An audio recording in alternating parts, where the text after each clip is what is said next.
Good evening everybody, it's Charlie and welcome back to another video on the Chatting Leeds YouTube channel. Hope everyone is doing okay today as always. So then we're back with a match preview ahead of the big game at Anfield tomorrow night against Liverpool. Very, very tough fixture is this one, and might sound really negative, but it is a bit of a write-off. I think Saturday against Spurs is one where we're more likely to potentially get a result than this one. But there is areas where I think Leeds could potentially try and exploit Liverpool in this game. So we will get into that in a bit. But just before I do, smash that like button. Please subscribe and share all of your thoughts and opinions in the comment section down below. I'm always interested to see what you all think. So yeah, we'll get into it now then. So it's Liverpool against Leeds. I think after Sunday's game, it made me a little bit more nervous coming into this one. Yes, Spurs beat Man City, but I think that one on Saturdays, at home, crowd behind us. If we play a strong lineup, I think we can get at Spurs' defence, especially with their defence. But with Liverpool, they've got arguably one of the best centre-backs in world football in Virgil van Dijk. One of the best crosser of the ball in Europe of Trent Alexander-Arnold. One of the best fullbacks, of course.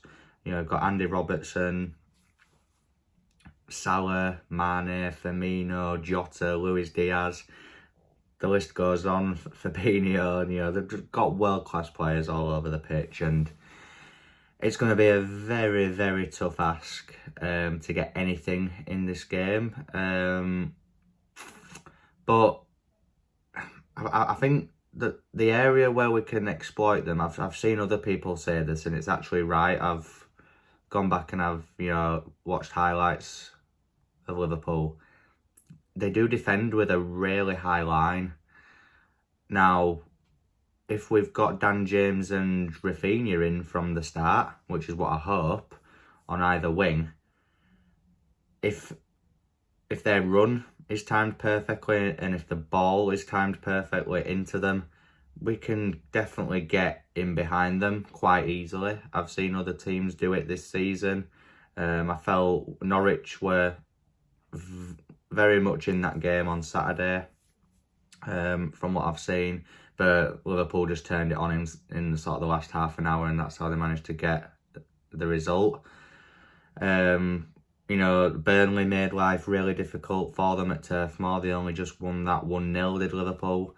So, hopefully we can take some encouragement from that into this and make it a difficult game for them.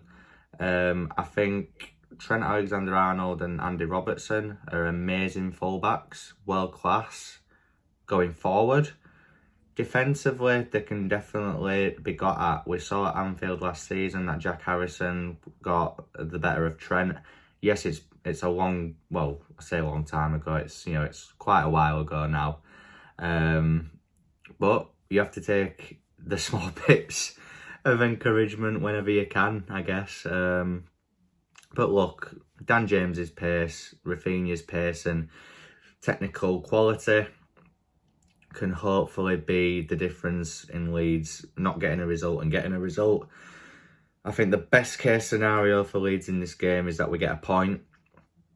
Cannot see us winning this game at all. I would love nothing more to get proven wrong. But I just can't see us winning this. I really can't. We need to be pragmatic in this game. We need to adapt as tactics and be more zonal and try and catch them on the counter. I've said it a few times, but we saw towards the end of last season, we became more pragmatic. We got a draw at home with Chelsea, a draw at home with Man U, and a draw at home against Liverpool, and we beat Spurs at home. It's these sort of things that we know Bielsa can do it. We know that if he wants to, he can tell them to be more pragmatic and be more. I'm not even saying park the bus. I'm just saying be a bit more defensive minded. Don't go man for man against one of the best teams in Europe because they've just got the quality to just beat a man. So, you know, there's certain things that we just need to change in this game. Hopefully it's a front three of Rafinha, Gellert and Dan James. Because, yeah, we probably still won't even win the game, but we've got more of a chance of getting something with that front three than seeing Dan James up front and Harrison on the left. Other than his hat-trick at West Ham, what has Harrison really done this season? He hasn't done a lot. He's scored against Burnley as well, but even in that game, other than that goal, I didn't think he did much. I don't want to see Tyler Roberts step foot on that pitch at Anfield tomorrow at all. He didn't on Sunday, which, yeah, we still got beat, but still, he'd have just made matters worse. So, yeah, Liverpool, you know, Mane, Salah. I think Jota might be back. But even if not, you're looking at Firmino, who's still really good. Even if they play a weakened team due to the cup final on Sunday, Minamino, Origi, there's still world-class players that they can bring in. Their depth is not spoke about enough. It's actually quite good depth that they've got at Liverpool. It's not like City's, arguably, obviously not. But it's still good depth, and they've got world-class players. You know, there's Thiago as well. I'm just thinking of all these players. I'm really scared that it could potentially be another Man City scoreline. Maybe not that high, but I'm just not seeing anything but a Liverpool winning this. And I know this is probably one of the most negative that I've sounded going into a match, but it's probably the first time this season that I've said it's a write-off. But stranger things have happened, I guess. I would be delighted if you told me now it's going to be 1-1. I would take that all day long right now. I really would. Or a boring 0-0. I would take that happily. But one thing we do know with Leeds is that even if we're behind, we'll keep going until that final minute. And you just never know what can happen with Leeds.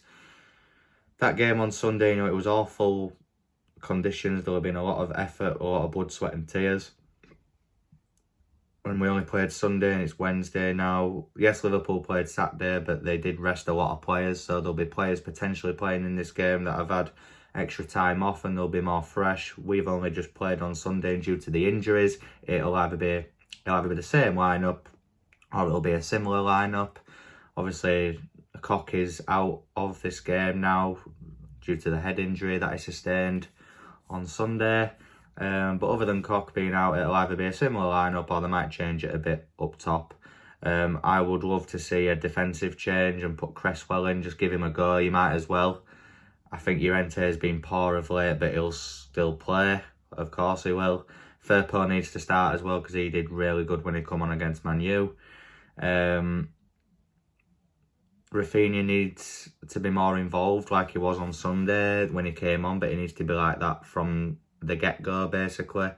Because that game against Aston Villa, he was poor. The game against Everton, he wasn't great, but he wasn't as bad as Villa, and they still brought him off. You know, it's a big game, is this? And I know the Man United won one, and, you know, he started him on bench, but he needs to play him in this. Because if we've got any chance, it's going to be through him. Whether it's him assisting, scoring, having an impact in build-up play towards goal, anything. And we need to be better at set pieces as well, because Virgil van Dijk from corners, you've got Matip as well, who's a tall centre-back. Alexander-Arnold can ping a beauty ball into that box. And, you know, the Harry Maguire header on Sunday, Llorente is not even watching ball properly.